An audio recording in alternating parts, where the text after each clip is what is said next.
Hey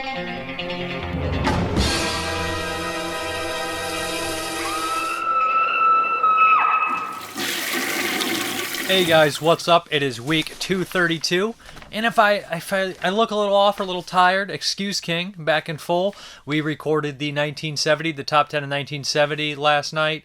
Yeah, so it was 22 Shots is back. It was a long show. We did it with a couple of the Exploding Heads guys, Dave Z and Brandon. So check it out. We had a lot of fun, a lot of laughs, probably ranted and went on way too long. But if you're interested, it'll be up probably within a week or so. So I want to start this out with mentioning I did a short a few years back. It was directed by Dustin Mills, and it was called Paying Up. It's pretty explicit, pretty crazy. You can now rent it on Vimeo. I'll leave a link below if you're interested to check it out. Feedback would be appreciated. Let me guys know what you think. And then also, I have corrections. That's right. The movie The Visitors from the late 80s I talked about. I had a German Blu-ray. I don't know why I just assumed because it had English and in German that it was a German film. It's actually not. It's a Swedish film, and a couple people told me that, and somebody even told me that it's gonna get a Swedish Blu-ray. I'm starting to be like Bill from Code Red. Blu-ray release very shortly, so that's very cool. Maybe it will have subtitles. I don't know. But I guess we're gonna hop into the reviews. There's not that many reviews, and maybe I don't have too much to say, but I'm sure I'll make this long enough. I sure do talk a lot. So the first one is from Severn Films, and this is kind of an odd duck for them to release. I know a bunch of people were upset about it, but hey, you don't gotta buy it, you don't gotta watch it. But this is 1987's Overboard. I had interest in watching this because I love Kurt Russell. He's one of my favorite actors. To me, Kurt Russell is just like one of the best actors growing up for my generation, and the generation before too. But I mean, he was in a lot of stuff that is horror oriented, that like The Thing, and of course Big Trouble in Little China and Escape from New York, that have that kind of tinge, the Carpenter stuff. And then he did some westerns like Tombstone, which everybody my age or older has all that dialogue embedded in their head, and also Bone Tomahawk. He's just a real special actor. Very has tons of charisma, and I always enjoy him. So this one also stars Goldie Hawn. Story goes that they met on this set and they've been together ever since. No, not married, they've been together forever. So anyways, 1987 comedies, right? What am I going to say? A lot of people are going to be annoyed with the plot of this one nowadays, but here's what it is. What are comedy movies? Really, every comedy movie you ever watch is just a bunch of crimes that somehow they make them seem funny. Used cars, dirty work, they're all crimes. Everybody's committing a bunch of crimes, varying in degrees of, of heinous, like acts, like that, heinity. Is that a word? How can you say like pluralize or whatever to do that word? But they're all just a level of certain crimes, like, and that's just a comedy. Of course it's not appropriate. So and you shouldn't base your life on 1980s comedies. Okay. This is ridiculous. So Kurt Russell is a single father. His wife died of cancer. He has 4 kids, and he lives in kind of a rundown house with a couple of dogs. He's a carpenter. He's kind of in between jobs all the time. His best friend's always getting him work. Curly-headed character actor that you've seen a bunch of stuff. Very funny. So one day he gets hired to work on this really expensive yacht for Edward Herman and his wife Goldie Hawn. They are really miserable people. Edward Herman is from, Pet Sematary and among other things. It's just absolutely just kind of a weirdo, kind of oblivious to his wife. Doesn't really care. Goldie Hawn is just one of these people that is nothing's ever good enough, high class, very annoying, just one of these stereotypical annoying rich people, right? So Kurt Russell's hired to make a shoe, a shoe closet on the boat, the yacht. Something goes wrong, she doesn't like it, and she never gave directions. They have an argument, and he ends up getting screwed over by her. So that night he sees the news, and what had happened is Goldie Hawn had fallen off the boat and she got amnesia, and she's at a mental hospital. Kurt Russell, struggling with the 4 kids, decides he's going to get the money that he's owed for the shoe closet by showing up and telling them that he is the husband of her, and she's so annoying that they let Kurt Russell take her home and convince her that, guess what? You're my wife, you come from terrible background, your life's miserable, you live in filth, and you have 4 kids, yada, yada, yada. So at first, of course, she fish out of water situation here. She still has that kind of high class mentality, although she can't remember. And And eventually, you know how this goes. They're going to fall in love. But we always are cutting back to Edwin. I want to keep calling him Edwin instead of Edward. Edward Herman, and he's just having all these crazy antics on the boat. Rowdy McDowell is also in here. He's really top notch. And he looks like he was actually one of the producers on here. Good role for him. I've always enjoyed seeing him. So as it progresses, you actually, although it's absolutely ridiculous, I mean, it's Kurt Russell. Even though he's committing horrible crimes, you're going to fall for Kurt Russell, right? So, yeah, and there's this really cool story that kind of a touching little love moment where Kurt Russell tells her the story of why they honk the horn or do the horn on the boat 3 times when they're pulling into shore, and that comes into play at the very end. Yeah, it looks really good. It sounds good. I really like the miniature golf course they make. Has a lot of cool stuff going on. Yeah, and it's just 2 charming people. Goldie Hawn comes around, and she's actually really great and funny in it, too. Goldie Hawn and Kurt Russell, I mean, they're great. It's a very much an 80s movie, too.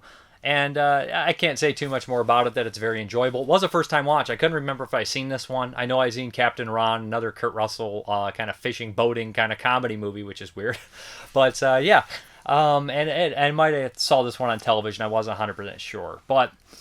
So, yeah, as far as the special features are concerned, they have an interview with the screenwriter, which is kind of cool. She talks about how they changed some things around here and there. But, yeah, if you like Overboard or you're interested in Kurt Russell, Goldie Hawn movies, you can definitely see the chemistry between them. Check it out. Yeah, it was very enjoyable for me. Okay, this next bad boy should be on everybody's kind of wish list. I'm sure it is. From Synapse Films, this is the Demons Collection on Blu-ray. I can't say enough kind words about Demons and Demons 2. Yeah, so let's kind of just talk a little bit about the Blu-ray. They ported over the stuff from their the 4K. I mean, it is a 4K. They ported over the stuff from the Blu-ray and included a couple new features on here. They one that's really top notch on the Demons disc is produced by Dario Argento, where they talk about all Dario's movies that he produced and how he worked as a producer and all that kind of stuff, from going from his early days and his television show all the way up to, you know, his latter days and Michele Soave and all that good stuff. It's a really great visual essay. Highly recommended. If you guys aren't familiar with the 1985 classic Demons, I don't know what to tell you. Yeah, 1985 was a banger of a year, and there's like 4 or 5 movies that are just like, I'd say 6, but and then lots of great ones, and Demons is one of my top 3. And that's right after my 2 favorite movies ever made, so it's kind of tough competition. But so this is directed by Lamberto Bava, son of Mario Bava, you know, probably the king of Italian horror films or genre films. So the plot is pretty bonkers, pretty crazy. Everybody is handed out these strange movie tickets to this crazy, you know, premiere of a film. Nobody knows what the movie is, and kind of a different array of characters go, including some young teens, of course, an angry husband and wife, and a pimp with a couple of his finest ladies. And they're all in this movie theater when somewhat it seems that the film kind of possesses the audience. Somebody gets cut by a mask prop that's out there that appears in the film they're watching, and everybody kind of starts turning into these bloodthirsty, razor-sharp, blue-eyed demons. It is the best demon movie when you think, I'm not talking about demonic possession, laying in a bed, kind of wiggling around, you know, Exorcist style. You can't top that for The Exorcist. But as far as demons, like running amok and slashing and killing, there is 3 that come to mind, 4 including Demons 2, and this is the cream of the crop. I mean, you got Demons, Demons 2, Night of the Demons, and Demon Night. All those are very fun movies, but Demons is just unmatched in quality and insanity. I would always call this the most heavy metal movie ever made in terms of horror films. I know a lot of people would say, well, Deathgasm. Well, Deathgasm is just constantly reminding you that the characters are into heavy metal, and it's a comedy horror about heavy metal, or horror comedy. This movie just feels very metal. I don't know how to explain that exactly, besides the soundtrack and the aesthetic and a lot of the wild things that happen, like all the painted Iron Maiden covers. I feel like Demons is one of them. This movie's gore effects are amazing.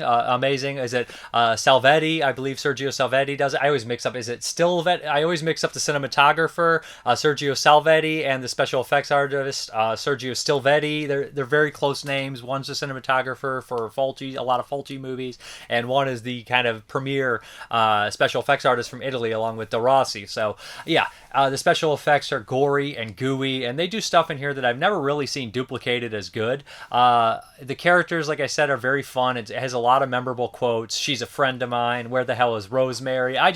Tony's the best character. I know everybody knows that. And yeah, it's just lots of crazy stuff going on. Now, as far as the 4K is concerned, what I really noticed about this one, it has HDR and stuff like that. It looks fantastic.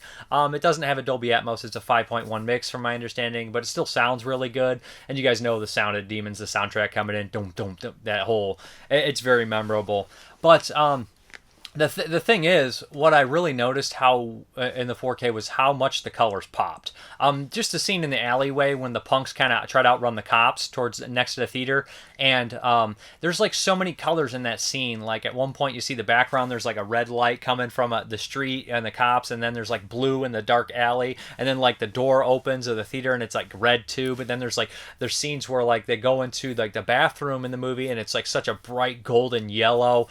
Visually and like color, as far as colors are concerned, I just think Demons is unmatched. Like I know that Dario didn't direct it, but he was very hands-on in making it, and it definitely shows. It truly does show with his visual eye, with stuff being made around this time, like, you know, starting with Suspiria, or Deep Red, really, and then Suspiria, then Inferno, and then we get Tenebrae, but really when we start to get to the stuff like Phenomenon and Opera, and the Michele Soavi movies, they do have a great visual look to them too. But I would say that this, although I love those movies, this probably has the best visual look to me as far as colors are concerned since Inferno or Suspiria, as far as the produced or directed Argento movies. I just think that this one's visually amazing.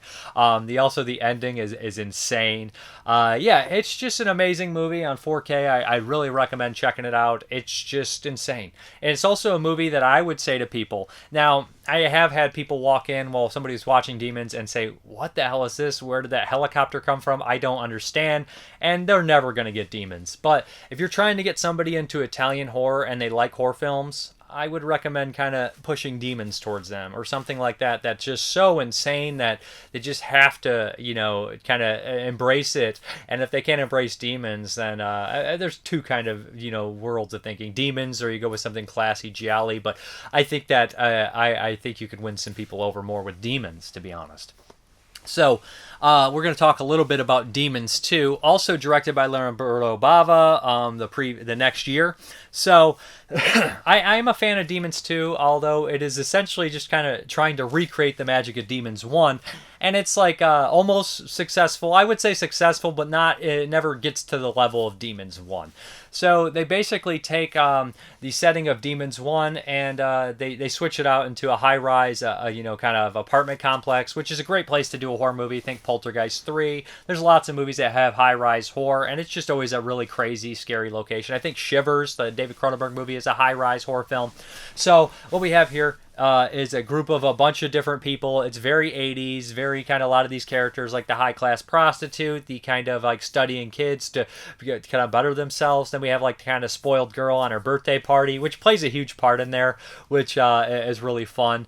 We kind of repeat some of the heavy metal soundtrack, not always doing all the metal stuff. There's a little bit of stuff. We even have some of the same actors pop up, like Bobby Rhodes, and the lead punk is in here as well. And Bobby Rhodes has a really fun role in here as well as a gym rat, instead of kind of being the kind of, you know, the pimp that is very memorable in the first film. So yeah. Anyways, I enjoy this one, just not quite as much as part one. I haven't watched this one nearly as much as one, and I have seen it quite a bit. I used to watch these movies a lot because they're always fun for me. But the thing about Demons 2 is it even gets like more ridiculous, if that's possible. I don't even know how to say that, but it's true. Like it even riffs on Gremlins, which has this long, elaborate scene of this little creature fight scene, which looks straight out of something from Gaki Dama, which is also a ripoff of Gremlins, the Japanese film, but it looks more in the Gaki Dama style. So, aka The Demon Within. If anybody's ever seen that kind of wild movie, I'm sure you could find it to watch on YouTube. It's kind of a short. So, yeah, the one thing that I want to mention about the Demons films is Demons 1. I love the idea of the film possessing the audience, kind of like how, you know, Dario started as a critic, so he obviously, and then later he would have to deal with critics, so the critics, you know, badmouth his movies. It's like, well, what if my movie could attack back? What if my movie could actually hurt you with Demons? And I really like that, even though Bava directed it, but still. And then when we get to part 2, so we have that idea of I believe part 2 is, well, Demons 1 happened years back, right? We had this kind of possessed by the film kind of scenario, or the actual theater itself was evil. Not necessarily sure on that. So part 2, everybody in this apartment complex is watching what seems to be a fake document, or like half real, like recreation of I don't know what the hell it is, but these people going over the kind of walled off area where Demons 1 happened, and kind of searching and looking around, and we're kind of watching that. And we have this narrator talking, it could happen again. And so we have somebody actually being possessed from that weird kind of pseudo documentary kind of scare tactic thing on the television. So it brings up questions. Did Demons 1 happen? Is this Demons 2 video just basically making a fake like found footage thing if Demons 1 actually did happen? But I have to assume that the actual demons did attack, and if they did in the first movie have some sort of weird kind of attack through the film projection, why in the hell would you play something about demons, about that situation on the television in Demons 2? This one also, it does try to bring up some weird aspects about, the video camera being on something, bringing it back to life, or having it never die at the very end with the multiple TVs. It's an interesting movie, to be honest. I should mention that part 1 has a really good commentary by Kat Ellinger and Heather Drain, which was very entertaining. They really love Demons, and I loved hearing them talk about it. And part 2 has a commentary with Travis Crawford, which is also pretty good. So yeah, anyways, these both look great. I would give Demons 1 a perfect score, 10 out of 10. I would give Demons 2 like an 8.5, 8 out of 10. I really like it. It's just that visually it's not as solid as Demons, and it does feel like it's trying to recreate the magic, and it does it up to like 80-85%, but it can't get that last 15%. Both of them look really great. They sound great. They have the archival features ported over, so if you're a Demons fan, I would recommend picking up the 4K. I mean, it's a beautiful looking movie, so yeah. Okay, this next one is super interesting, and the title is also super interesting. 99.9 Frequency of Terror. And this is from Cult Epics, and this is by the director who did he had a couple kind of interesting genre movies, including In a Glass Cage, which is a very disturbing movie. He also did Black Bread, and he did one that they put out, Moon something, I can't think of it. It's a very interesting kind of strange coming of age, almost superhero movie, I would say, but not necessarily that he put out. Moonchild, I believe is what it's called, if I'm not mistaken. But very interesting director, and this one I had not seen. I had maybe seen the title in passing, and I must say I was very impressed with it.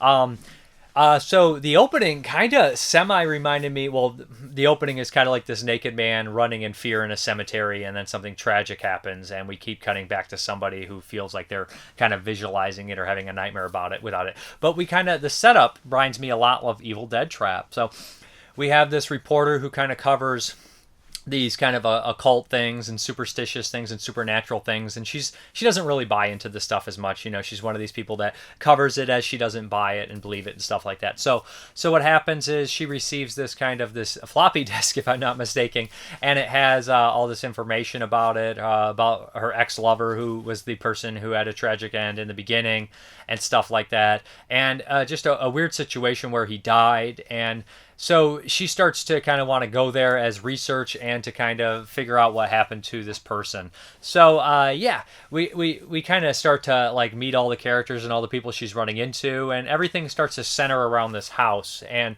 this small village is very superstitious. They're hiding things. You don't know who has ulterior motives, who everybody is. Simon Adru is in here. I don't know how you say his name. Arju. He's in a bunch of the Spanish and Euro horror films. He's in Forbidden Photos of a Lady Above Suspicion. He's in the Jose Larraz movies. He's I was happy to see him in here this late 1997. I know he's still acting. He pops up in some bigger films, but it was nice to see him in a genre movie in 1997. He's a solid actor. He's in tons of these movies, and he kind of plays almost like a Norman Bates kind of character who runs a small little hotel motel, and he's just really not on the level. But almost all Euro horror movies and all kind of ghost mystery stories, and my favorite ghost stories are mystery stories, always kind of have that idea that almost everybody seems a little suspicious and everybody he's hiding stuff. But this movie kind of kept me guessing until the very end. The house is creepy. I love the ideas of the faces in the walls, and they kind of just move to different places. And the experiment that her ex-lover was doing plays into all this. So it has a lot of interesting aspects, and it does kind of play with the television and stuff like that, like haunting ghosts through technology and hints and stuff. And this is also before The Ring. But it's not before Evil Dead Trap, and I do see similarities between this and Evil Dead Trap. But it's got good cinematography. I was very impressed with how it was shot and how it looked and how it was remastered. It looked very good. The score is good. It's got a great location. It's very well acted. Has some twists and turns that I did not see coming, and it gets pretty freaking dark and pretty twisted and weird. I thought this was a pretty great movie. There is an interview with the director on here, which I enjoyed seeing, and then there is a making of. So yeah, this is one that I never heard anyone bring up, and I think that the reviews are a lot lower than they should be. I think that this is one that has a name that doesn't really appeal to a lot of people. And I know it was supposed to be a pilot originally, kind of. And just seeing this as a pilot, there's a lot of stuff in here, like kind of explicit sexual stuff and homosexuality and stuff like that. So I just don't know what kind of television this would play on in 1997 at the time. Now it would play on HBO and Netflix, tons of places to play it. But yeah, this one I thought was really good. It's 99.9 frequency of terror from Cult Epics. Good stuff. Don't sleep on this one. And from 1997, it's not a very strong year in horror films for America. So look other places like Spain and Asia, and you'll find some good stuff. And I think this is one of them. Okay, I'm going to be fairly brief. And every time I say that, there's like a 20-minute review afterwards. So maybe I'm lying. But I have three 2021 watches that I want to talk about. The first one is going to be VHS 94. I remember watching the first VHS, and I was very iffy on it. I didn't love it. Some of the shorts were okay. That's the thing with anthology, right? And I thought VHS 2 was a major improvement. Loved it. VHS 3 I didn't think was as bad as everybody said, but it wasn't great. So then we hop into VHS 94, and I was excited to check it out. I hear a lot of people were saying some good things, mixed things, stuff like that. So it's an anthology, and right away it's kind of doing the VHS deal. I was kind of baffled that they were doing it in widescreen. I was like, VHS and widescreen, but then I think the other ones were probably in widescreen too. But it's just kind of a funny thing to me that a lot of these VHS movies are in like widescreen, but hey, that's just the way it is nowadays. But it's just funny. You want the VHS kind of nostalgia, but then you don't want to actually shoot it like it's in VHS. You want to maybe dirty up the camera a little bit, but it's just in formats and stuff that's not really what it was in. Those are nitpicks. Those are just kind of things that are unrealistic to expect, I guess, for a semi-mainstream movie that's going to play on a lot of streaming networks where people are like, why is it in box screen now? But so the wraparound starts off, and we have a lot of these kind of SWAT guys going into this weird area where it seems like some sort of occult, superstitious, weird, crazy stuff happen, and people's eyes are out, and it's really creepy. But I definitely thought of the first one where we have all these obnoxious kind of guys just running through being assholes, and I felt like they were like, well, we want to kind of redo that, but we want to also say some things, so these are going to be cops, and we're just going to be right on the fucking nose with it, just have them say really dumb things, and everybody's acting like a cartoon and over top stereotype, and I just was like, that's a bit much, that's a bit obnoxious. Subtlety is not your friend, but I guess you're not going for subtlety, so you only got so much time in a short. Even though this movie has 4 shorts and a wraparound, and it runs an hour and 43 minutes, which is too fucking long for this thing. So the wraparound, not a fan. And initial, it had some interesting ideas, but I felt it was too on the nose, and especially the end credit song, which made me laugh out loud just because it was just too on the fucking nose. Like, we get it, and that's fine, whatever. I don't give a shit what you do or what you don't. But it was like, it felt very ham-fisted, and I would say the same thing about the prequel to Train to Busan, the animated version, the animated film. I was like, this is very ham-fisted, and I'm not a hater. I love Train to Busan. I even like Peninsula. Nobody likes it, but that one I felt was very ham-fisted, the cartoon one. So the animated one. This one I felt was very ham-fisted. So we get to the first story, which is kind of done in the reporter-esque way, like a No Roy, but it plays more like a WNUF Halloween special, where we have all these characters like kind of looking for, like, they hear this story about this supposed rat man that is kind of living under the sewers, and everybody's saying, I saw the rat man. Everybody's acting really strange. It's not played very straight, kind of goofy, but eventually it leads the reporter and the cameraman to the sewer system, and they find this strange bunch of weird stuff, and the reveal is really cool, really excellent. Enjoyed this one overall, although I think it does it a little bit over the top and needed not the reveal, but all the characters are acting just like cartoons. Everybody in this is very obnoxious. But I think that this one was pretty good and I enjoyed it. So it's but I do prefer WNUF. I think it handles it a little bit better, and I think it handles it a little bit more realistically, and I do feel like it's a lot like that. We also have a little short trailer that pops up on the TV that's actually done by the guy from Astron 6, Steven Katansky, which is just a vegetable chop-a-meter thing. It's nothing, really anything, but it's definitely kind of there to kind of get the aesthetic thing. So then we have the third story, which I believe is my favorite, and this is a Simon Barrett story, and this is just a creepy small town story. And the problem is with the only problem with this entire the short, and it's all the shorts really, is that they have to follow the format of found footage. And I know that's the gimmick, and I know that's probably a lot of the reason some of it's scary, but at the same time, it can be a detriment when you have to do these certain things and these certain angles, and sometimes they feel like they run a little too long. But this one is really entertaining because it's basically this. I think this girl's first day on the job. She has to watch this coffin until this family shows up, and just kind of does the showing. It's a closed casket, and nobody's showing up, and it appears, that there's a lot of stuff going on outside. But what happens is, not necessarily outside, but people keep coming in, and she's like, "Where are they?" And they're like, "They'll be coming. Just all you got to do is sit here, even if they don't come, and just put the body." And it's a closed casket, and the casket keeps moving. Or she thinks it keeps moving, and I just love this. And the reveal, oh man, the reveal is perfect, and it's scary and shit. It's scarier than shit. This one was great. This one was really good. And I still have some of the images in my head of the actual thing in the film. So I would give this one a high recommend as far as anthology shorts are concerned. At least the best of the bunch.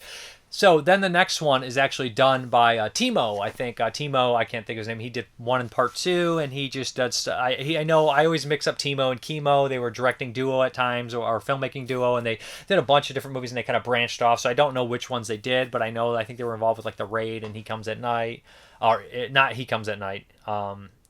What's the one? The Night Comes for You, which is a really good movie. So I always mix up those, but yeah, and they were kind of involved with those. So. This one's just a little too long is the problem. And this is basically RoboCop meets Tetsuo, which should be right up my alley, right? I love RoboCop. I love Tetsuo. So we have the point of view of this kind of like security footage, but then we also have this point of view of this man-made machine monster thing that's being trained and RoboCop, and this mad scientist and everything like that, bringing these things to life, these crazy experiments. Of course, these SWAT guys break in and there's an all-out battle. There's gore. I just think it goes a little too long with the scientist in the beginning. I thought that he wasn't as entertaining or as decent as the rest of the stuff, but this one is bonkers, and either I'd like to see this as a feature, or I'd like to see this one cut down shorter. Either elaborate, do some more, bring in some more characters, have them leave the location, and you couldn't do this kind of style, the format with it, the found footage. But anyways, I thought this one was solid. The last one is probably the weakest once I think about it, to be honest. And this one is only the weakest because the idea is decent. I like the idea, but it's just basically Timothy McVeigh. I can't believe they actually did Timothy McVeigh right on the nose. No subtlety. And they take these kind of idiots, which is obvious. There's a lot of people like this nowadays. These kind of crazy conspiracy theories, people that are like, we love America, that's why we got to blow part of it up kind of deal.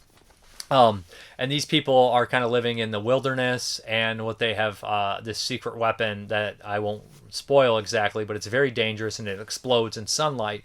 So their plan is to kind of drop this in, a building with, they have a bunch of kids in the building, very Timothy McVeigh, and it just seems tasteless on top of that. So all these people act like ridiculous, over-the-top cartoons, to the point where, if it was just a bit more grounded, it's just everybody is so stupid. I know these people are stupid in real life like this, but when you play them like a Looney Tunes cartoon, for me, it just doesn't work. And this one's, it lacks subtlety, and it needed it. It really needed it. So I felt like this one was really mixed bag. Great idea. Some of the gore is all right. Some of the stuff is pretty intense, but I don't really know if I cared for it. I don't think I liked this one. Overall, the wraparound, I think, is the worst. Then we're going to go with the Timothy McVeigh ripoff. I can't believe there's a Timothy McVeigh ripoff. And then we'll do Timo's. Then we'll do Ratma. and then the best. So we went from worst to best, and we'll do the best being the Simon Barrett coffin one. Yeah. So, anyways, I 3, 2.5, 3 out of 5. I don't know. I'm being a little harsher than I should on it because it's so hard to rate anthologies when 1 or 2 are stinkers. It just brings the whole thing down. Anyways, I did like most of it. I'll say probably. I'm right down the middle on this one. So VHS 94. Okay, this next one, Climate of the Hunter, and I believe this did festivals a couple years back, but I found this one really interesting, and this is more of a psychological kind of thriller deal. So what we have here is these two sisters. They're kind of in their cabin. They're kind of like a cabin retreat, and they're kind of trying to bond. They obviously have a very distant relationship, and they both seem a little off. They both have a lot of resentment towards each other. And then an old friend comes to visit, and he's very strange. He's a writer. He's very philosophical, and he's just kind of out of this world. And right off the bat, he's saying strange things, and the way he acts, the way he interacts with other people, the way people say certain things like "you'll never die" or "he's allergic to garlic." You're just like, oh shit, is that what we're going with this? But you never really know, and that's kind of the way the movie's playing with it. And then we start to kind of move forward without spoiling too much. There's some reveals here and everything like that that the opening kind of show you, but you don't necessarily know exactly where it's going with that. And I thought that was really good because there's a lot of different characters and they all seem unstable. So you're just kind of waiting for something really bad to happen, and eventually it does happen.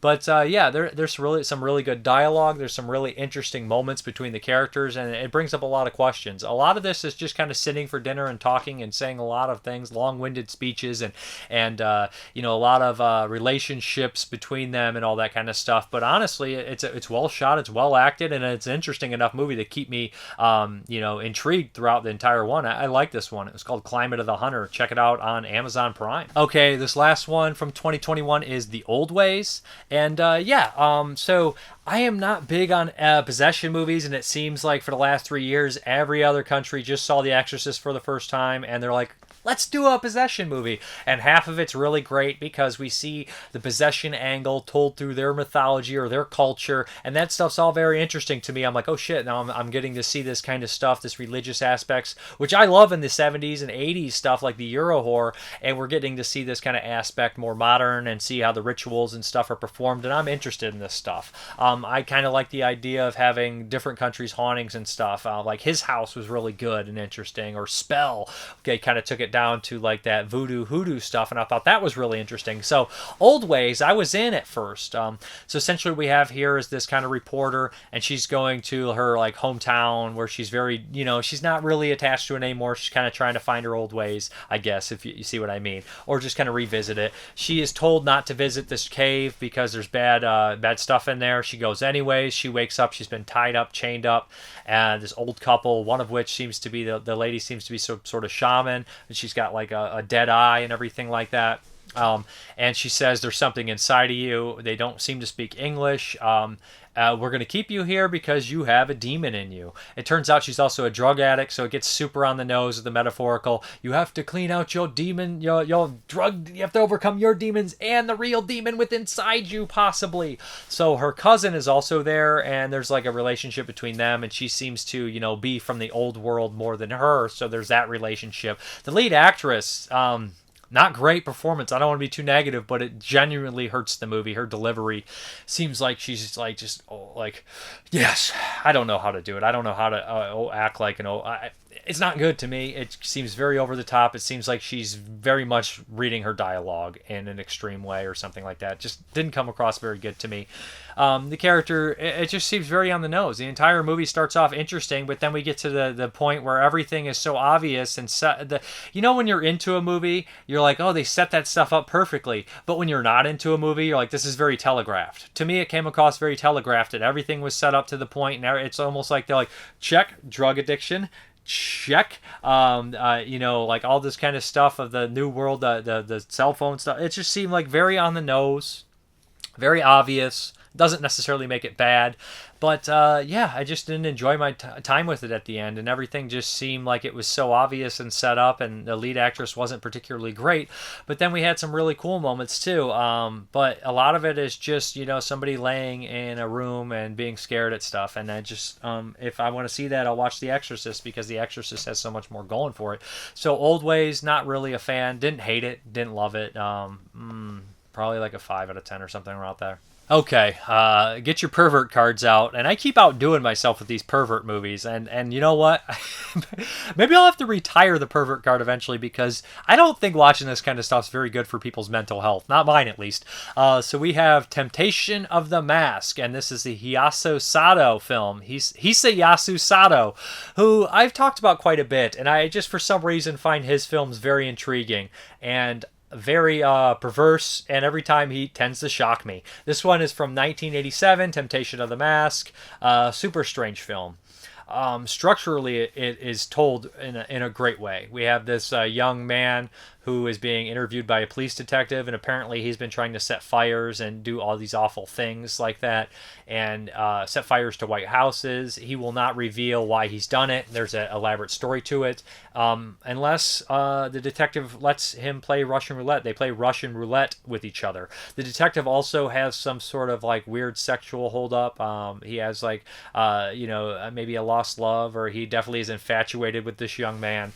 So as the story unfolds, it gets crazier and more explicit and softcore, and there's lots of rape and bondage and crazy shit going on in here. So if you look at the description, it's like drama, and it says a young man in love with, it says mother-in-law, but it's really his sister. A young man in love with his sister is sexually molested by his stepfather. It'd be his stepbrother, I believe. His stepbrother.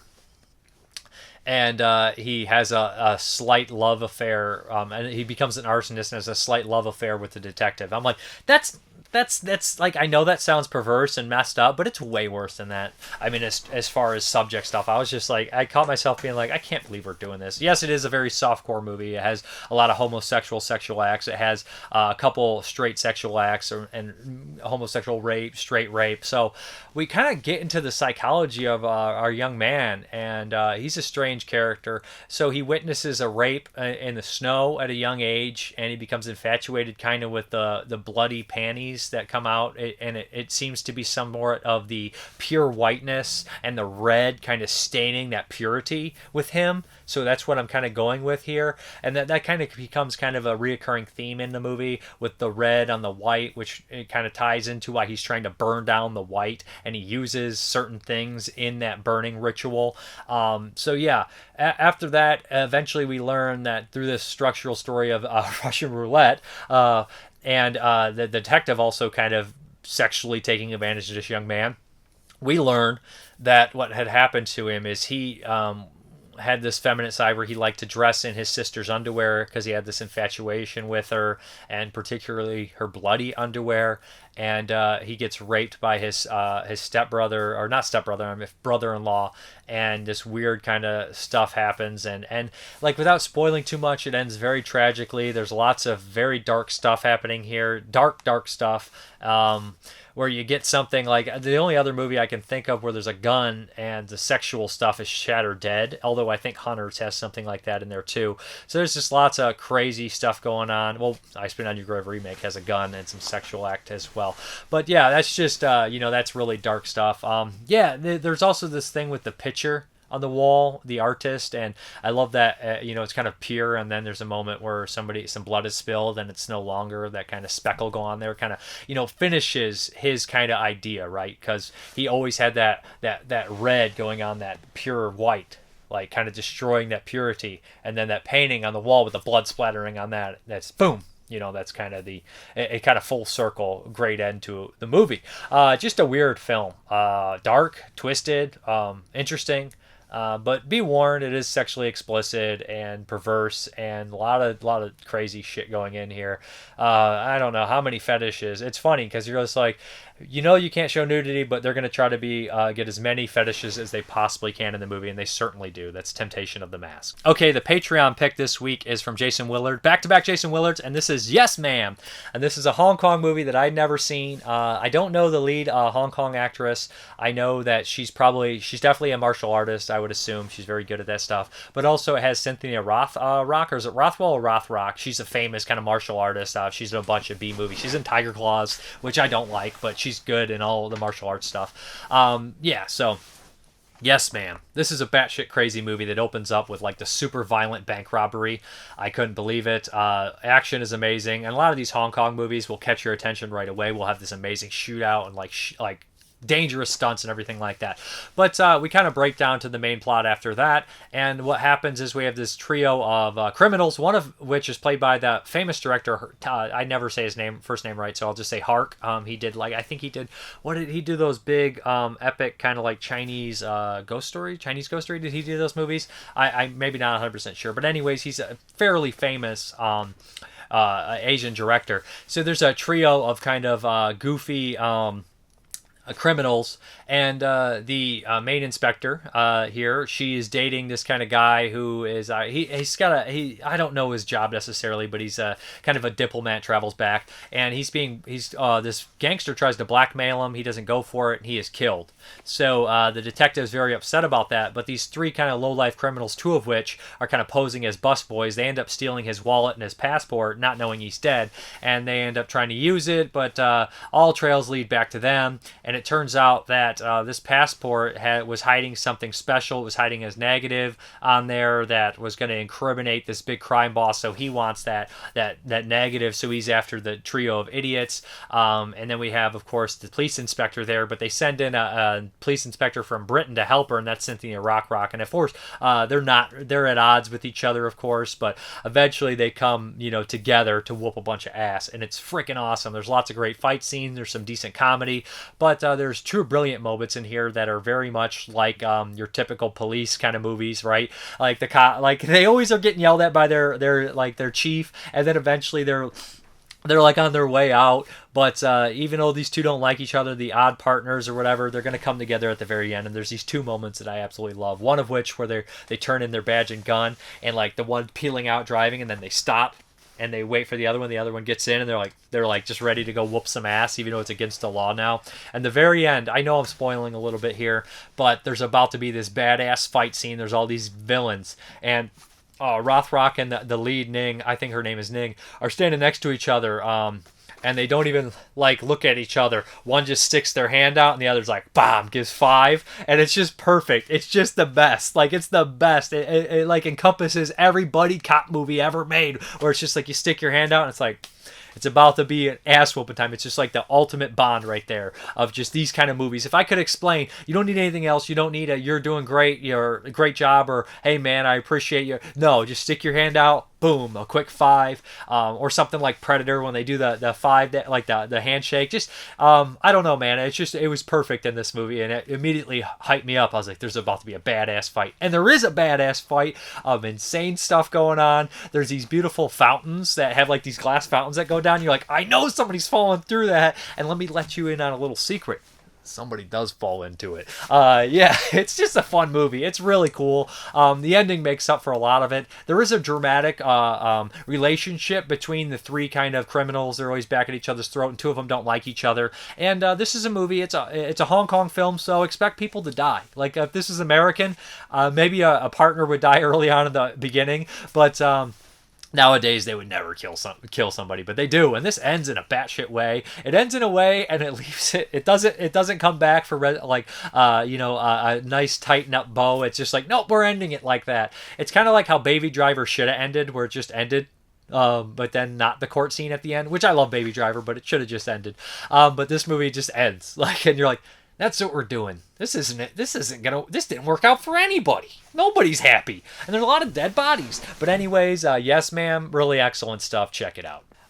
So, hey guys, what's up? We're here to start the dive into Universal. We're not going to do all of them in a row. but we're going to do them sporadically when we get a chance. So we decided to start early, very early on. Some of these, iffy if they're considered Universal, but I just really wanted to deep dive in there. We're going to include some of the Paramount titles that were acquisitions. I can't speak right now. That they picked up later on down the line. But I wanted to start this out with a Dr. Jekyll and Mr. Hyde movie, one made in 2013. It was advertised or billed sometime as the first Universal horror film. You said 2013? I meant 1913. Okay. 100 years before that. Minus Right. 100 years. The first Universal horror movie was made in 2013. You're like, what's going on? So yeah, this one is a silent, black and white, obviously. Not even music on this one. It runs about 25, 26 minutes long. Yeah, the director, he did some more Lon Chaney movies, but that's really all I would know him from. Lon Chaney is not in this movie, so I don't know why I brought that up. This guy actually did. Is he the guy that did the Lon Chaney movie? I think this guy went on to direct a couple Lon Chaney movies. Robert something. Anyways, I'm confused. I don't know. The story was written. Hell, this isn't too far off probably when the original story was written, was it? I don't remember when it was. The Robert Louis Stevens story? Nope. Don't know. Never read Don't know. I did read it. It's a short story. It's very good. And I'm infatuated with that kind of Dr. Jekyll, Mr. Hyde. Because some people say that I have mood swings, if you would believe that or not.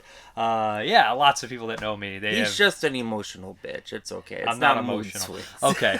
So what we have here is this is only the first of two times that Dr. Jekyll, Mr. Hyde's going to make it in the Universal canon, I guess, even though they always kind of build him as a Universal monster a lot of times. He pops up in stuff like Mad Monster Party with all the other Universal guys, even though that one doesn't include the Phantom, and other things as well. But he was in one of the Aurora model kits, the Polar Light model kits, which were mostly Universal monsters, so I've always kind of put him in there. And there was always these cartoon designs as a kid growing up when they reissued a lot of the VHS where they had like the Universal monsters drawn. And I know that the initial, you could only see like a few of them, the big ones, but I think they had like that stretched out. I think he was drawn on there. So I think it's kind of odd because he's in Abbott Costello meet Dr. Jekyll, Mr. Hyde, and then this one, which is technically maybe not even a Universal, and it's definitely not what it's known for. So yeah, it's pretty much straightforward, the story. I don't have too much to add to it.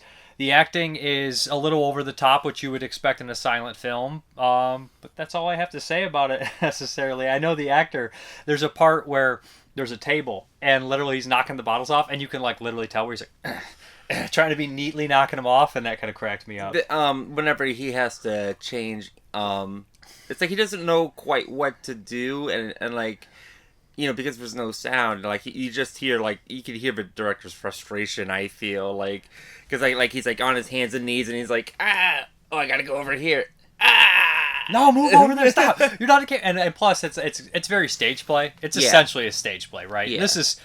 This is over 100 and like this is close to 110 years ago this movie is made, so it is interesting. Yeah, I had no problems with it. I don't have much to say about it. That is the problem, though. He goes out and he kills a couple people and he has a love interest. They do the part where like Mr. Hyde is writing notes to let everybody know that Mr. Hyde has access. He's writing him as Dr. Jekyll that Mr. Hyde has access, and he takes the potion that's trying to, as a scientist, try to make him younger. And of course, is it younger or is he just kind of experimenting? I don't remember exactly what the initial thing. I think it is to elongate life. I can't remember offhand. But the story basically goes, it's duality, that id and shit within inside you, that younger, meaner, angrier, shorter, hairier self comes out and will commit mass murder. I mean, it's been done so many times. There's one made in the 20s, 1920, with John Barrymore. I think that's a very famous actor. I think relation to Drew Barrymore, maybe a great-grandfather or something like that, grandfather. And then there's one in the 30s, there's one in the 40s, there's numerous. Jack Palance played Dr. Jekyll, Mr. Hyde. Russell Crowe played Dr. Jekyll, Mr. Hyde. And then we have a couple Hammer renditions and stuff, and there's so many different renditions of this story. This just happens to be, I believe, the first one, or at the very least, the first Universal horror movie, sort of. You know, it does feel like this is one that a lot of like the Looney Tunes base their stuff off of, like with they're all like the that. reaction Trust me, they're to all the like poison. that. Where you drink, they drop out of frame, and then they're back. It's okay. There isn't a whole lot of like title cards in this one that we've seen. So the story just seems kind of sparse. It really is like you're really seeing the same scene like 2 or 3 times. Like, you know, you see him choke on the potion, you see him hit somebody with a club, and then you see people yelling at him in his bedroom, and it just kind of like loops over and over and over again for about 20 minutes. And then it kind of ends. Does he hang himself? I can't remember. Spoiler alert for... Oh, yeah. Watch out. Anyways, you can find this on YouTube. You can find it in many places. Or you can buy a bootleg DVD on Amazon for like $20, like Sinister Cinema or something. Just watch it on YouTube. Yeah, I would give it like a 3 out of 5. I mean, it's just very hard to rate this kind of thing. Yeah, I'd probably give it like a 2 out of 5. Yeah. I mean, for what it is, though, it's a silent movie, and it's very... I don't know. These kind of ratings, like a lot of these Universal movies, it doesn't really matter what somebody would rate them and stuff. They're just surpass anything anybody would have to say. It's more so like historical importance and interest. Yeah, I mean, I completely agree. I am used to, I think, more... I don't want to say modern silent films, but like... Yeah, with actual music. Well, actual music, like an actual like feature length, like Metropolis, fantastic. Dr. Nibelungen, you know, Dr. Caligari, fucking Nosferatu. You know, so like those tend to have a bit more substance. And even the next one we watched, I thought had more. It was a much better movie. It was a good movie than what this one did. And again, and I think it's because it is such a mess story. I mean, you know, and without like the nuance of like dialogue, I think to help convey what's going on, it really is just kind of like I said, the same scenes repeated over and over again, and then it just kind of ends. So I'm like 2.5 to 3, somewhere around those lines. I changed his rating, guys. Yeah, I mean... if I keep going, we might be able to get a 1. What do you think? No, I just said it's impossible for me to rate. It is a very hard movie I wasn't mad watching it. I wasn't bored with it. It was just very, very straightforward. You know, nothing that you can't get out of like the Looney Tunes little thing. But the fun thing about the Looney Tunes is they always double on the voices. Like, so when you ever hear Dr. Jekyll drink... Right. They always do that. Like, that's the quintessential. I actually have a model from Aurora Lights, Polar Lights, or what Aurora, that my dad painted in that cabinet of Dr. Jekyll turning into Mr. Hyde. He's grabbing his throat. Oh, yeah, I remember that. The only one that they didn't make was an Invisible Man, which is unfortunate, which I do have a different model version of, but it never completed. Oh, I got it. It's right here. Yeah, that's what my dad did. This is years ago. Years and years ago, I had bought all those reissues of Polar Lights. This is over 10 years ago, 15 years ago. And I was very excited because my dad's was really handy and stuff. So he painted all of them. And there was a very cool thing about that because his dad painted the original ones for him when he was a kid, or the reissues when they brought those out, and probably probably 50s or 60s would be the 60s. And he said when he hit a certain age, he took them all outside and shot him with a BB gun, and he said he felt like shit and he wished he still had them. And then when he painted mine for me, he's like he was reliving the memories of his father painting him for him, and I always thought that was very touching. And that's just one layer of the Universal monsters that's very close to me. Another is with my grandfather, and me always acting like the Wolfman and shit. Just the Universal monsters, as much as the movies are, you know, some of the movies I love, it's the idea of the Universal monsters that is so important, and what impact they had on other films that really drives the Universal Monsters home. And that's why I wanted to do this. Oh, yeah, absolutely. All right, so I guess we're going to hop into the next one. This is more of a feature-length one, and it's always kind of semi-billed as a horror, thriller, suspense. This is more of a drama crime film, but I have no problem that we watched it. And most of these I'm going to try to steer clear more horror, sci-fi, and avoid the straight dramas and some noirs. We might squeeze in a couple noirs here and there or whatnot. But this one is The Shock from 1923, and it stars Lon Chaney, Sr., the man of 1,000 faces. Probably the most famous silent actor of all time, Lon Chaney. He's up there. He's got to be. I mean, obviously the father of Lon Chaney Jr., and I don't know Lon Chaney's real history. I'm basing all of it off The Man with 1,000 Faces, starring James Cagney, which is a cool movie about the story of Lon Chaney Sr. But I do know that some of that is true, that his parents were deaf.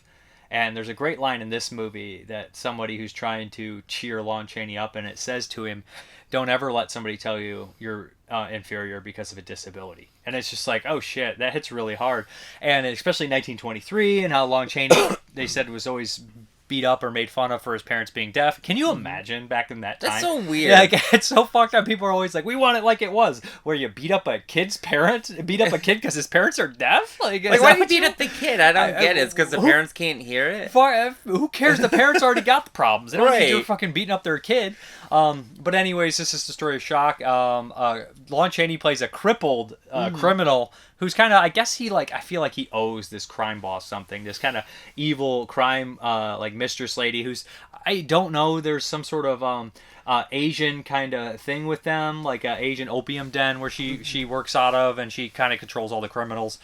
She decides to send Lon Chaney to this small town, and he's supposed to wait in kind of the crowd and everything like that, and wait for some orders when something happens, and that involves probably a bank. Immediately he kind of is infatuated with this young girl, and she shows kindness to him because of her religion and her sweetness and all that stuff.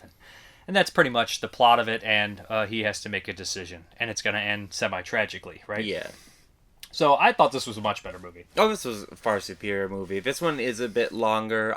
It does have more dialogue scenes in it. So you do, I think, get like a better. And you get music too. You get music. The music's pretty good in it. Yeah, although it is a constant, and you hear it a million times. Although it worked. Yeah, I think it worked. I think there's maybe like 2 or 3 major pieces throughout it. This one also they do a good job, I think, of like showing like the character's mouth when they speak. So you might not get a title card, but they speak clearly enough that you kind of know what they're saying, so they don't need. And body language along Chaney is perfect. He's a great actor, a very physical actor. Right. This story, he carried around his own makeup kit, so he'd do his own makeup, and he made some ghoulish fucking designs for sure. But yeah, like the way he walks, because he's a cripple, he's in a wheelchair a lot, but sometimes he'll have the crutches, and he literally walks on his feet like this, and he's doing it for real. You can tell he's putting himself through some agonizing pain. I guess the world's first method actor. I'm sure there was a bunch on stage, though, to be honest. Oh, I'm sure. Hell, I almost said a joke that was inappropriate. Something about John Wilkes Booth. We're gonna move past that. I was like, he's pretty method, right? Right. Anyways, what do I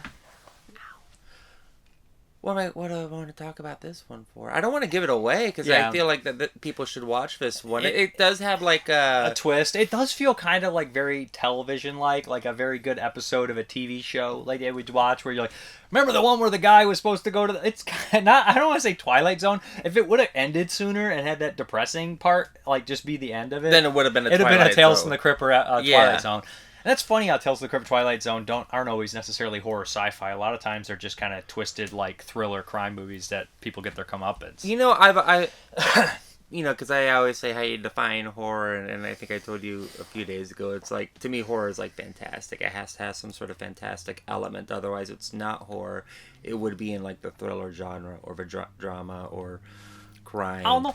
That's me. That's how I define it. It doesn't necessarily even have to be scary per se, as long as it has that fantastic element. Sometimes. This one, I don't know if it does. I think this movie's more of a drama thriller crime movie. Yeah, it's a crime film. It's very straightforward. I do like the do they call her Dragon Lady? But that's what she is. She's pretty much a Dragon Lady. The crime boss. I think she's fantastic. There's this funny scene where Lon Chaney's trying to get some documents from her cupboard, but they're too high up, and so it's like for like 5 minutes he's like struggling to reach them. And it's the most complicated fucking safe system ever. It is. It's like a painting goes out, and then they have a bunch of little drawers, and then on top of that there's something else. It's like, if I was Lon Chaney, I'd be like, "Are you fucking kidding me?" Yeah, and then his solution to I know what I'll do. I'll call her fiance over, and then you find out, what's going on with the fiance. How does this end? I can't remember how tragic it ends. Oh, you don't remember how it ends? No. If you give me a hint, I'll remember 100%. The title. Oh, yeah. Like an aftershock. Yeah, the title's just shit. an act I from completely God. forgot, and that gets completely insane. Yeah. That would be an Ex Machina, right?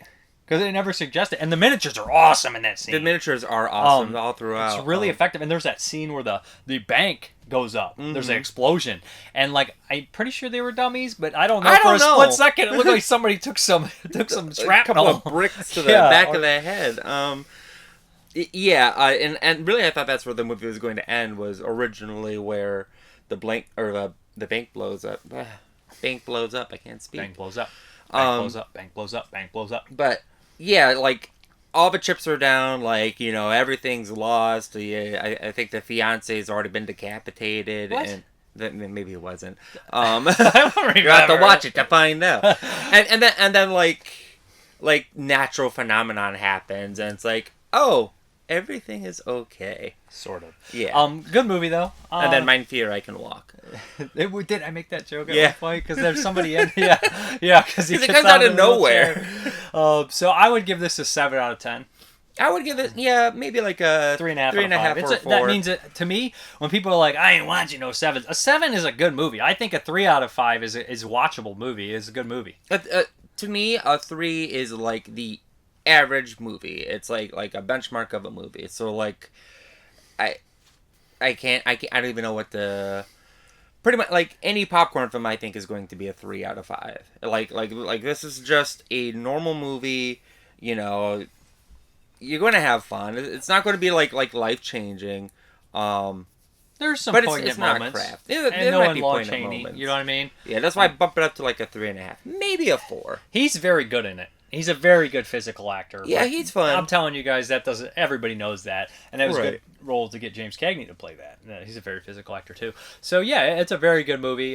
Very enjoyable. Good facial expressions by Lon Chaney, especially when he's talking to the fiance, and he's like, "If you do anything wrong to her," he's basically, "I will kill you." But then he's like, and he gets all sweet for a second. And he can't do nothing.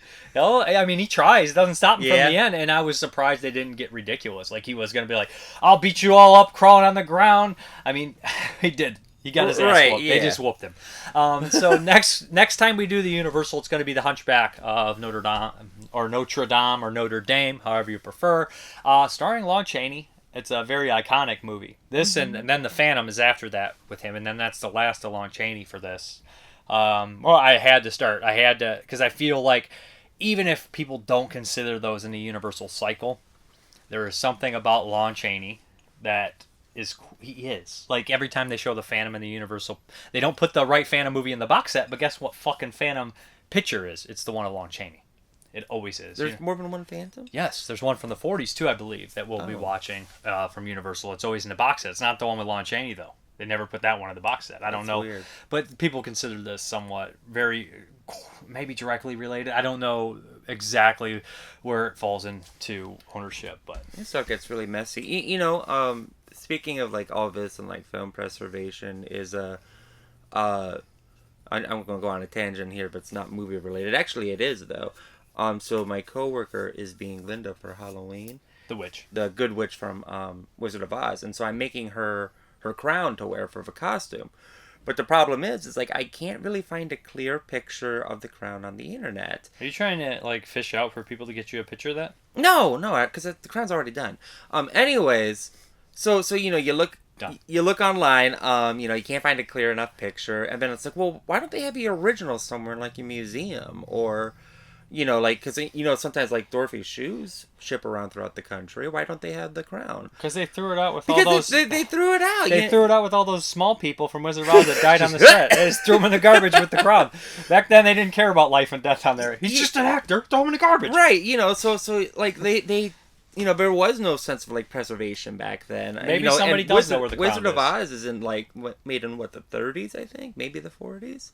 We made this mistake last time. I couldn't remember. And Yeah. then we had to look it up. Yeah, but that's not the point. Because it defies, like, I guess it does. It's way newer looking than it should be. Right, but the point is, it's like, so in, like, researching, like, her costume and her dress, it's like I found out that Glinda's dress that she wears, the Good Witch's dress, was, like, used in, like, 5 or 6 other movies where they take it, they rip it apart and reuse it. It's like, man, isn't that really weird? That, like, save money, they're like, cheap. they didn't know these movies were going to be right, hits. They're like, that's a good picture. It made money, and then they throw everything in the garbage. But if the movie did make money, and then it becomes a cult classic later on, they're like, we don't know where the elements are. We threw them in the garbage. Right, we threw them in the Alucarda got thrown in the trash. garbage. Right. Like, the elements to Alucarda, I think, were literally, I don't know the facts, but they're no longer there. Well, it's like he said about, like, the Lon Chaney movies. Like, he's in how many, and, like, how many are still around today? Yeah, I should mention that. He was in 157 films, and these guys were all theater actors, too. Right. Like Bela Lugosi was before before this, and I think only like 57 are around available, or not partially lost, because London After Midnight's the big one, right? That's the one where you see the iconic hat and the face that he had. That movie's pretty much lost. You can see stills from it that are kind of coupled together in some sort of film. Yeah, there's it surprises me because we got the slimy little bastards in the totem in the garage. They're rotting, but actively they're there. melting, but it's like you can't man. find London After Midnight with Lon Chaney. It's so funny. People preserve garbage and then throw away treasures. That's just the way it is, right?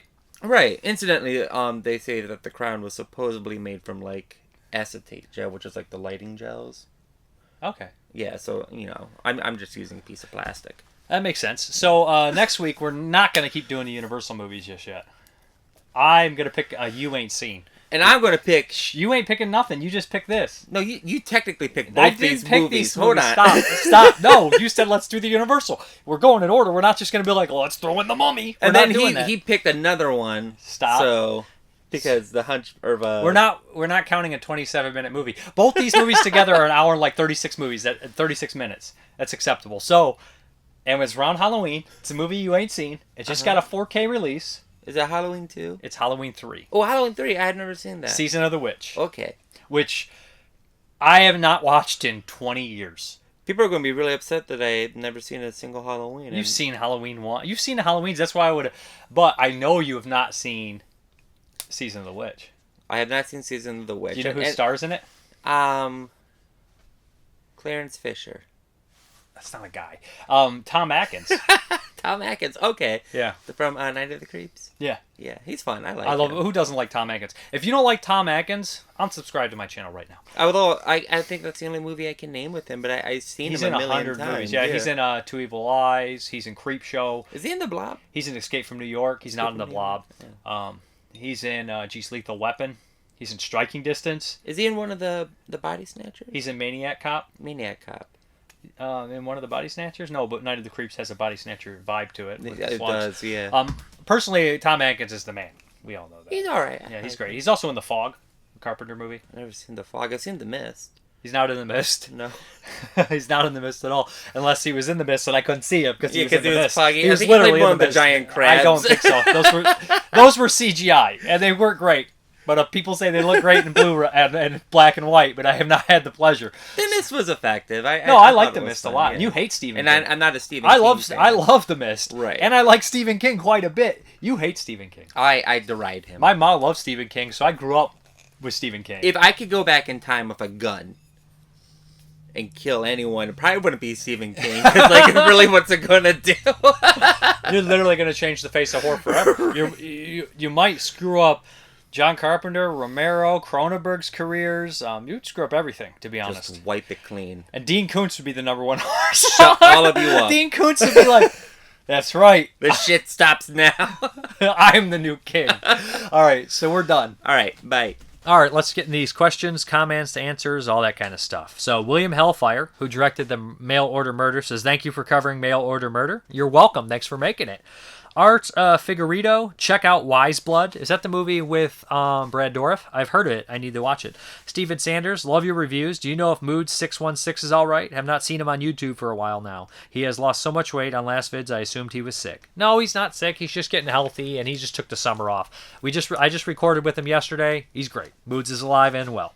So, Mattis Bodem, greetings from Sweden. A nice video as always. The Visitors is a Swedish movie. I watched it in the cinema back in the days. I guess the German edition is dubbed in German, but original language is Swedish, and the original title is Besokov.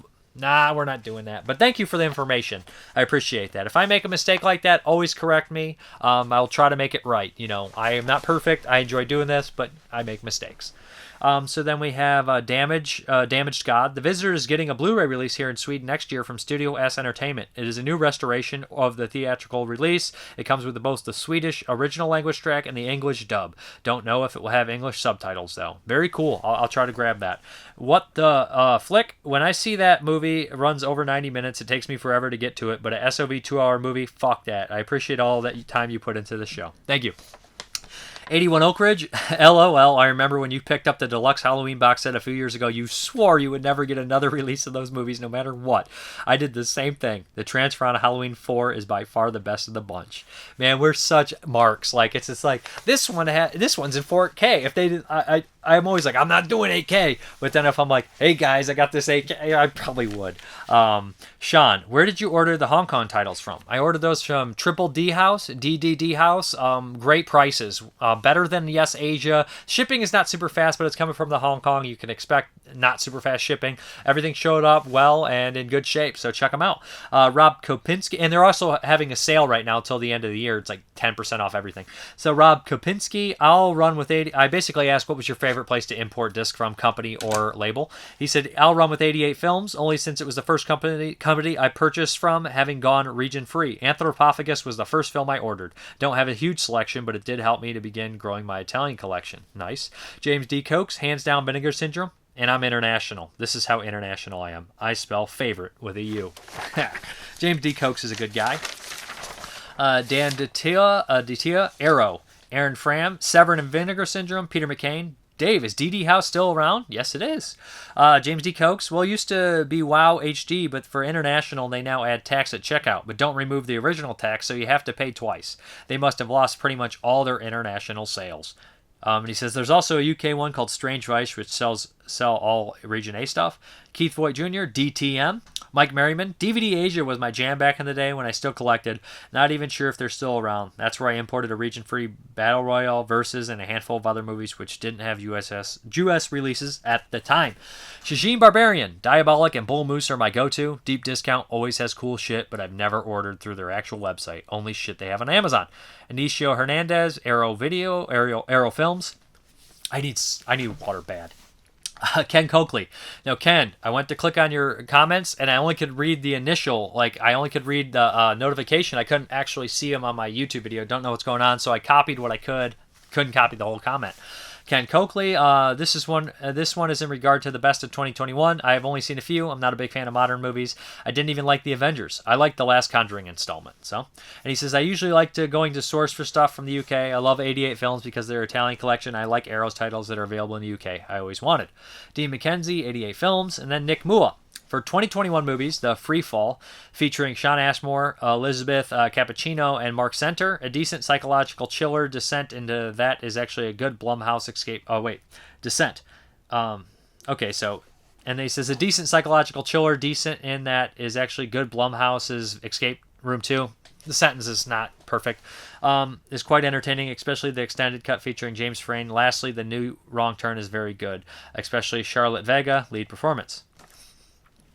Nick Mua, as for shopping for home media outside of Belgium, I usually go with new network on air. The pick long last or long overdue films. They pick long last or long overdue films that are worth rediscovering, like The Dark Eyes of London featuring Bela Lugosi. Second Sight features also offers very interesting films. Peter Maddox The Craze is excellent. Lastly, Powerhouse Films, aka Indicator. Their Hammer box sets are to die for. Questions. What are some of your favorite grand dames of horror? For me, it's Lynn Shay and Barbara Crampton. I like a lot of the Hammer people. So Ingrid Pitt is wonderful. I love Linnea Quigley. Are we going Great Dames? Oh, no, yeah. So I love Linnea Quigley. Barbara Crampton's good. At this point, Toni Collette has been killing it when she's in horror films, but I have to go with people like Ingrid Pitt and Linnea Quigley. Those ones are just really special to me. Who else? Susan Terrell's done a handful of horror movies, and Pam Grier, and I always love those too. So then we have, you said you didn't enjoy Dennis Lianez's Last House remake. Have you seen his other movies? No, I have not. Maybe I have. I just don't know. He's not a director I kept up on. I did not care for The Last House on Left remake. Maybe I'll check out his other movies. Let me know what his other ones are. I don't know off the top of my head. I thought Delirium was excellent. Oh, he did Delirium. I don't know which Delirium. There's 30 of those, but I doubt it's one of the old ones I've seen. So then he says, when does the web shop open up? I want Mrparka action figure or at least a pillowcase featuring the cats. There is no web shop opening up.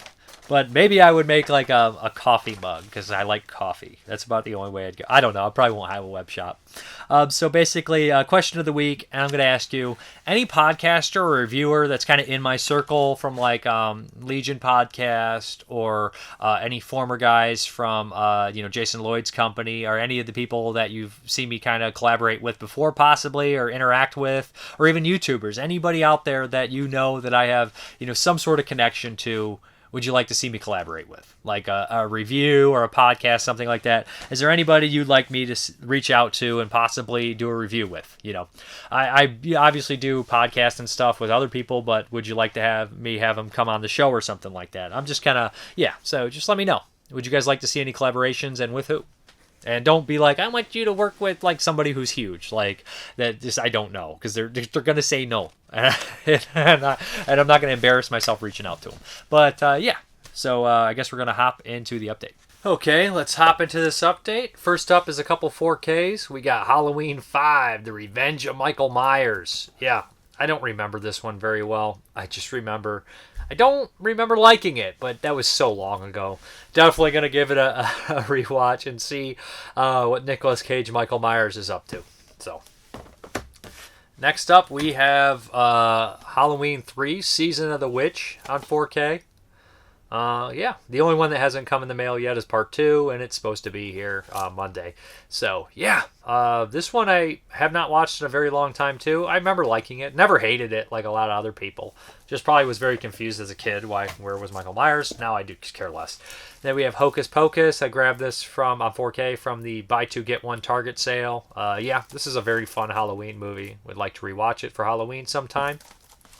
Then we have Rambo: Last Blood, the 5th Rambo movie. I have not seen this yet. In fact, I've never seen part 4, and I haven't watched a lot of the other ones in so long. Looking forward to checking out the Rambo films. Got mixed reviews on this one. What do we got here? Rambo 4. This is just Rambo. I guess this is the theatrical cut also included, so this is the extended cut. I hear this movie is super violent. So look forward to checking that out.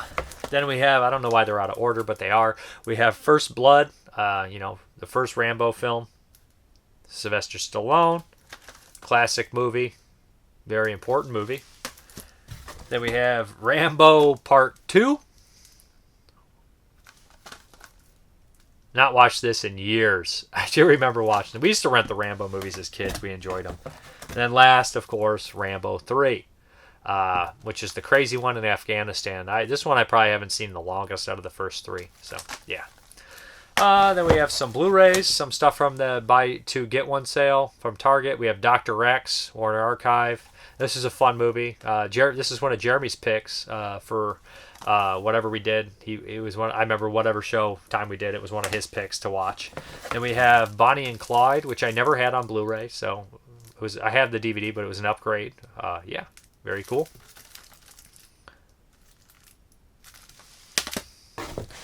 Yeah, I went ahead and just ordered a bunch of real cheap ones. It was buy 2 get 1, so you're paying like $4 for a Blu-ray. So Corpse Bride, I didn't have this one. This is a very enjoyable. Again, would be very nice to watch around Halloween. Then we have Soldier, which I watched a few years back. It's a Paul Anderson movie, and after watching Overboard, I was like, I want more Kurt Russell. And I seen this when it came out, and I always remembered that was okay. But rewatching it, I guess it's just maybe I just don't like modern movies as much. I was very happy rewatching Soldier. I enjoyed it. Then we have the Illustrious Corpses, which is a Kino from the buy 2 get 1 Target sale, and this is supposed to be a pretty good film. It looks more like a thriller Italian film for sure. Never seen this one. And then we have Mary Shelley's Frankenstein. It's Alive. I wanted to give this one another shot. It had been years.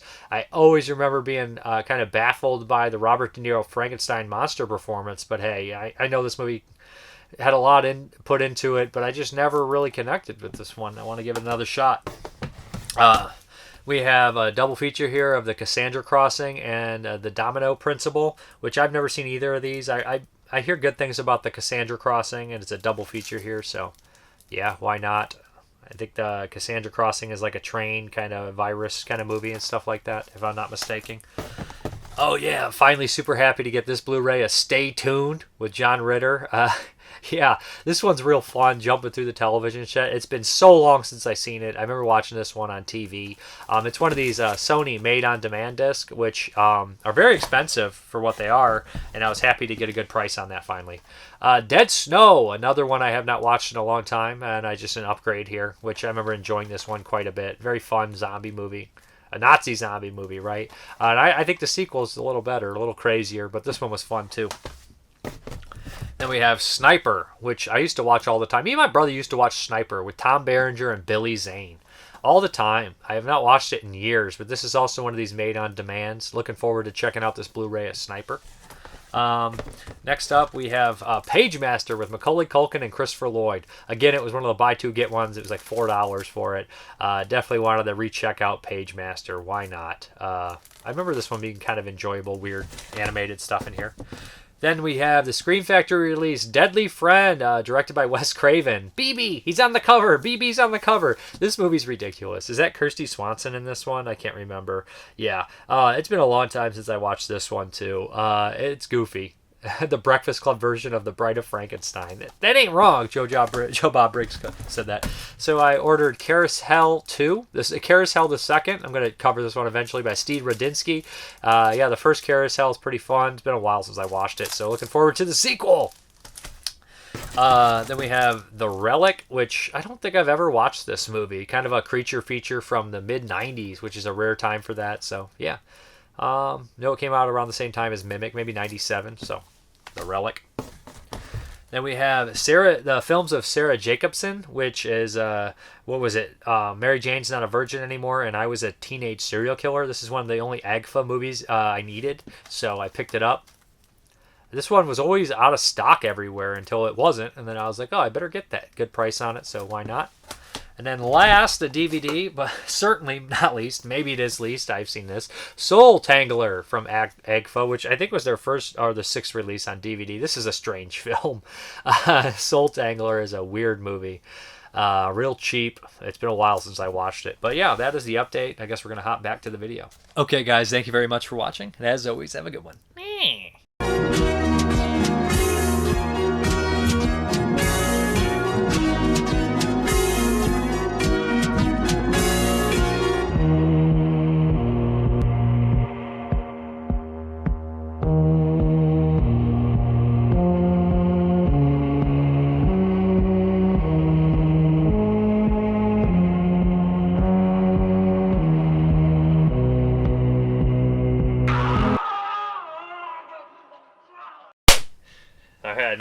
I know how much you like that clapping in my ear.